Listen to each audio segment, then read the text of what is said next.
There are a lot of things wrong with the sequel trilogy. Now, I know I could end the video there, just like The Last Jedi should have been ended in 10 minutes. And that's what I want to talk about the most. Now, yes, while there are tons of things wrong with the sequels, The Last Jedi in particular has the one that is the biggest problem.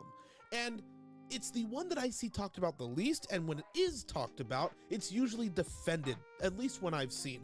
And that is the fact that the movie should have been over in 10 minutes. Because the First Order should have just taken out the Resistance the second they started chasing them. And I know, again, The Last Jedi is older. People have talked about it into the ground, but I started digging into this because I was really curious. I started doing the math. I started reading and hearing out people's defenses of why the First Order didn't just send out TIE fighters to take out the Resistance while they were flying away. And I'll pop up the one that I've seen the most frequently, and you can read it for yourself. It basically says that when they did send out Kylo and the 2 other TIE fighters, they called them back because they were getting out of range to support them. Also, that they didn't know that Resistance was low on fuel, so they didn't want to chance them jumping through hyperspace. Now, my question is, two, actually, they have hyperspace tracking. Why are they worried about that?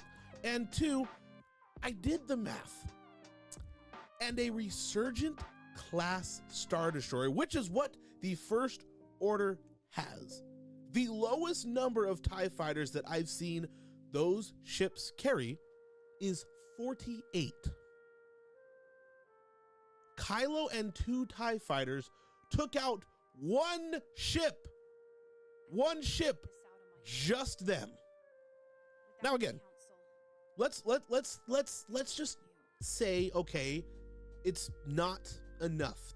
48 ships aren't enough. Well, when the Supremacy shows up, for those of you who don't know, that's Snoke's Mega Star Destroyer. If you look at this shot here, this is a head-on shot while Haldo is doing the Haldo maneuver.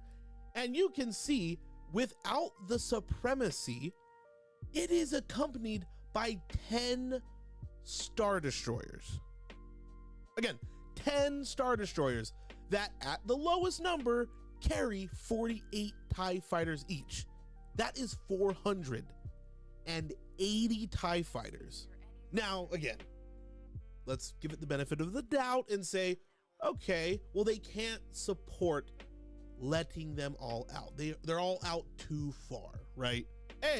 Why don't they just step on the gas? The First Order has 11 ships, including the Supremacy. Just step on the freaking gas.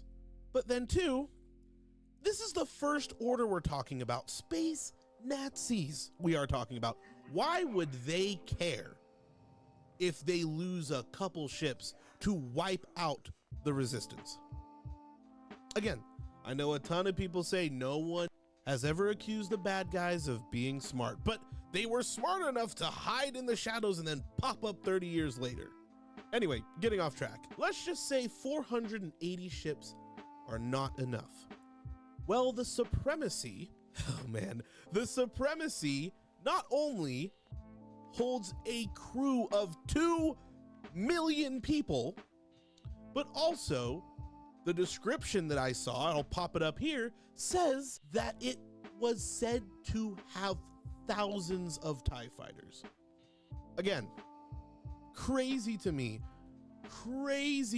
that people defend this and say they couldn't let the Resistance get away. They were only chasing 3 Resistance ships, and Leia's ship was thwacked by only 3 TIE fighters.